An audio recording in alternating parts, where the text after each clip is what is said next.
Hello दोस्तों, उम्मीद करता हूँ आप लोग अच्छे होंगे, आपकी पढ़ाई अच्छे से चल रही होगी।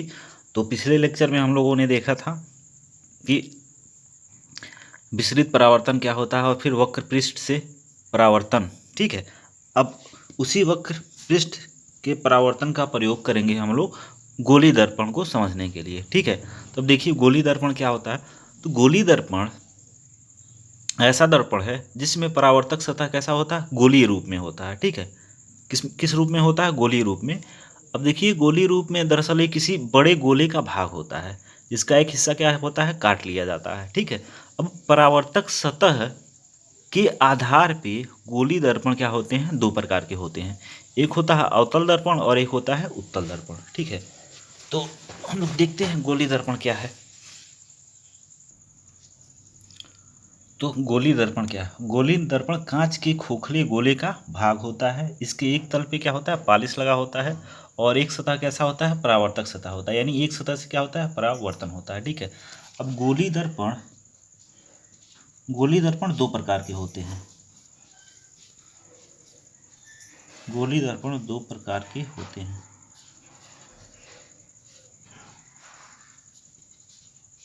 ठीक है, पहला क्या है, अवतल दर्पण, और दूसरा क्या है, उत्तल दर्पण।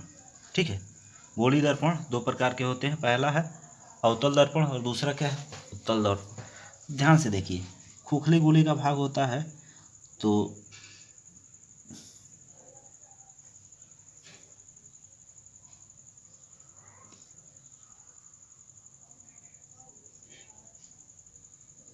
ये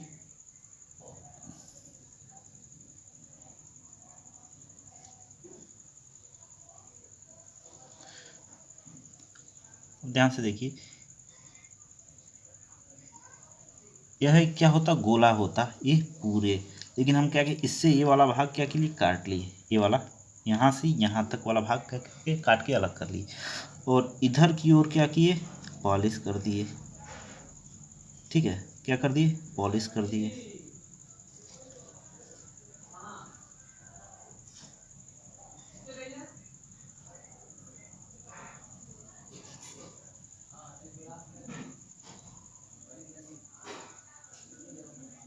और ये क्या है, मुख्य अक्ष। ठीक है, ऐसे ही मैं उत्तल का भी बना दे रहा हूँ, आप लोग समझ लीजिएगा। उसको मैं ड्रा कर दे रहा हूँ, वीडियो पॉज कर। अब ध्यान से देखिए, हमारे पास दो दर्पण है। ठीक है, यही खोखला गोला था, इससे ये वाला पार्ट, ये वाला भाग हम क्या किए, काट के निकालिए और ये उभरा हुआ जो भाग है उसको क्या कर दिए, हम लोग पॉलिश कर दिए। और यहाँ पे देखिए उत्तल दर्पण में ये जो दबा हुआ भाग है, क्या है, दबा हुआ भाग है, यही क्या है, परावर्तक सतह होता है। क्या होता है, परावर्तक सतह। ये क्या है, परावर्तक सतह है। उत्तल दर्पण में क्या है, ये एक खोखला गोला है, इससे हम ये वाला भाग क्या किए, काट लिए। ठीक है, ये वाला भाग काट लिए और क्या किए, जो दबा हुआ भाग है उसको हम लोग क्या किए, पेंट कर दिए, पॉलिश कर दिए। ठीक है, पॉलिश कर दिए। इसका देखिए उभरा हुआ भाग क्या है, ये परावर्तक सतह है।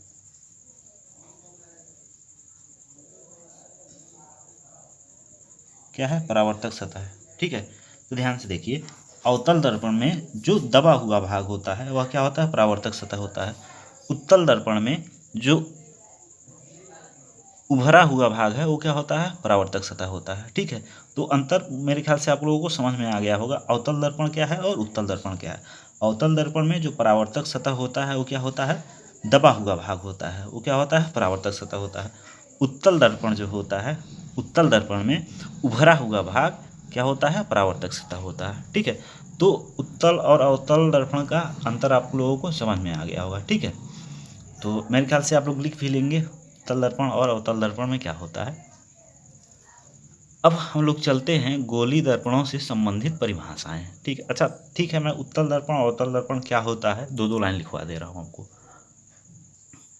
तो अवतल दर्पण क्या है, वह दर्पण जिसमें परावर्तन दबे हुए तल से होता है, अर्थात गोले का भीतरी तल परावर्तक होता है, वो क्या होता है, अवतल दर्पण। अवतल दर्पण का देखिए चित्र इस तरीके से बनेगा, ठीक है। ये क्या है, परावर्तक तल, ये दबा हुआ भाग, पॉलिश किया हुआ भाग क्या है, उभरा हुआ तल है, ठीक है।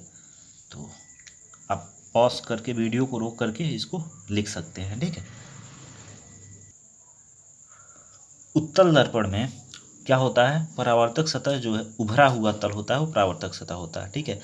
और जो दबा हुआ तल होता है वो क्या होता है, पॉलिश किया गया रहता है। अच्छा, आप ध्यान से देखिए, जब भी हम चित्र बनाएंगे, जो भी सवाल करेंगे कहीं भी, तो देखिए परावर्तक सतह हमेशा किधर रखेंगे, बाएं तरफ, और पॉलिश किया हुआ सतह किधर रखेंगे, दाएं तरफ, ठीक है। इस चीज़ को जरूर याद रखिएगा। वैसे तो हम बना दें परावर्तक सतह को इस साइड, तब भी कोई दिक्कत नहीं है दाहिने साइड, लेकिन एक हम चिन्ह परिपाटी यूज करते हैं, एक तरीके से देखिए प्रोटोकॉल यूज करते हैं हम लोग कि परावर्तक सतह किधर होगा, बाएं तरफ, और जो भी प्रकाश की किरणें जब हम लोग किरण आरेख बनाएंगे तो किधर से डालेंगे, बाएं से दाएं की तरफ, ठीक है। तो ये हमारा अलिखित नियम है, ठीक है। जब हम लोग प्रकाश के बारे में पढ़ते हैं, दर्पण के बारे में, कि हमेशा परावर्तक सतह किधर बनाएंगे हम लोग, बाएं तरफ, ठीक है। तो उत्तल दर्पण के बारे में हो गया, आप वीडियो को रोक करके इसको नोट कर सकते हैं, ठीक है। अब अगले टॉपिक पे चलते हैं। ध्यान से देखिए, गोली दर्पणों से संबंधित परिभाषाएं, ठीक है। तो कुछ गोली दर्पण से संबंधित परिभाषाएं हैं, उनको हम लोग पढ़ेंगे। ये दोनों के लिए लागू होते हैं, उत्तल दर्पण और अवतल दर्पण दोनों के लिए, ठीक है। अब एक चीज़ समझिए, ठीक है, हम लोगों ने गोली दर्पण की परिभाषा क्या पढ़ा है कि कांच के खोखले गोले का काटा गया भाग क्या होता है, गोली दर्पण होता है, ठीक है। और परावर्तक सतह के आधार पर ये दो प्रकार का होता है, ठीक है। तो खोखले गोले का भाग है, तो जब इसमें संबंधित परिभाषाएं हम जो भी पढ़ेंगे, ठीक है, तो वो गोले से जरूर रिलेट होगा, ठीक है। तो गोले का क्या होता है, गोले का केंद्र होता है, ठीक है, गोले की त्रिज्या होती है, ठीक है। तो इन्हीं सब चीज़ों को ध्यान में रखते हुए कुछ परिभाषाएं हैं जिनको हम परिभाषित करेंगे। तो फिर से मैं अवतल दर्पण और उत्तल दर्पण को, ठीक है, ड्रा कर रहा हूं, ठीक है। अब देखिए, पहली परिभाषा है दर्पणों से संबंधित, पहला जो टर्म है वक्रता केंद्र। तो देखिए ध्यान से, क्या हम लोग गोली दर्पण की परिभाषा क्या पढ़े हैं कि गोली दर्पण किसी कांच के खोखले गोले का भाग होता है, ठीक है।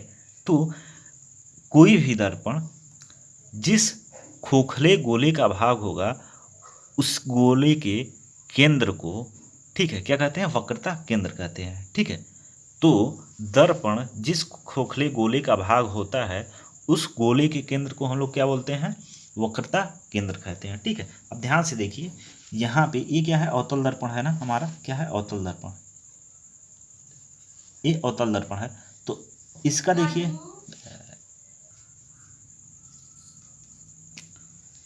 तो देखिए ये दर्पण जो है इस गोले का भाग है, ठीक है।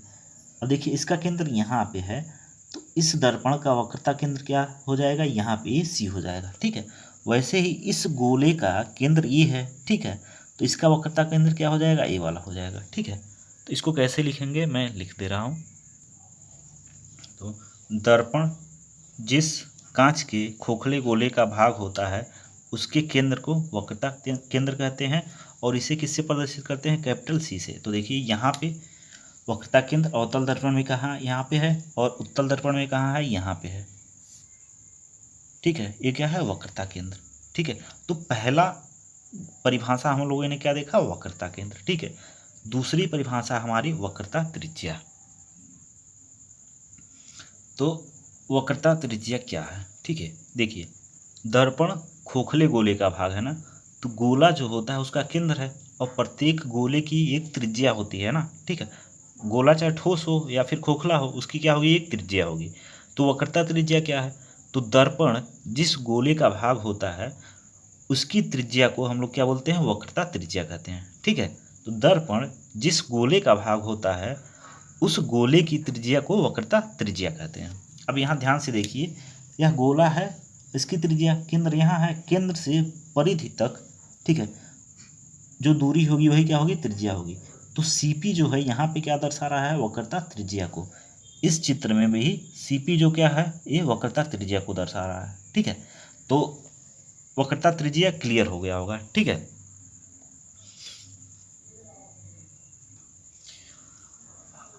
अगला परिभाषा है हमारा ध्रुव। तो ध्रुव क्या होता है, ठीक है। तो देखिए प्रत्येक दर्पण में परावर्तक सतह होता है, ठीक है। तो परावर्तक सतह का जो मध्य बिंदु होगा उसको हम लोग दर्पण का क्या कहते हैं, ध्रुव कहते हैं, ठीक है। और इसे बिंदु P से दर्शाया जाता है। तो देखिए इस वाले दर्पण में, ये वाला दर्पण है, अब इसका मध्य बिंदु क्या है, यहाँ पे है, ठीक है। तो यही क्या है, इसका ध्रुव है। क्या है, ध्रुव है। ये क्या है, इसका ध्रुव है। तो बिंदु P जो है उसको एक किसको दर्शा रहा है, ध्रुव को दर्शा रहा है, ठीक है। यहाँ पे ये वाला बिंदु है P, ये क्या है, इस दर्पण का क्या है, ध्रुव है, ठीक है। तो ध्रुव क्या होता है, किसी दर्पण के परावर्तक तल का मध्य बिंदु ध्रुव कहलाता है, ठीक है। तो आज के वीडियो में बस ध्रुव तक रखते हैं, ठीक है। अगली वीडियो में हम लोग किसको देखेंगे, मुख्य अक्ष, दर्पण का द्वारक और सबसे ज़रूरी पॉइंट मुख्य फोकस के बारे में समझेंगे, ठीक है। और मुख्य फोकस, फोकस दूरी और फोकस तल, ठीक है। तो अगर आपको कोई डाउट हो तो कमेंट सेक्शन में ज़रूर भी लिखिए, ठीक है, जो भी डाउट हो अपना। और क्या क्या पढ़ना चाहते हैं वो भी आप लिख सकते हैं, ठीक है। और वीडियो अपने दोस्तों में ज़रूर से ज़रूर शेयर कीजिए, ठीक है। Happy learning.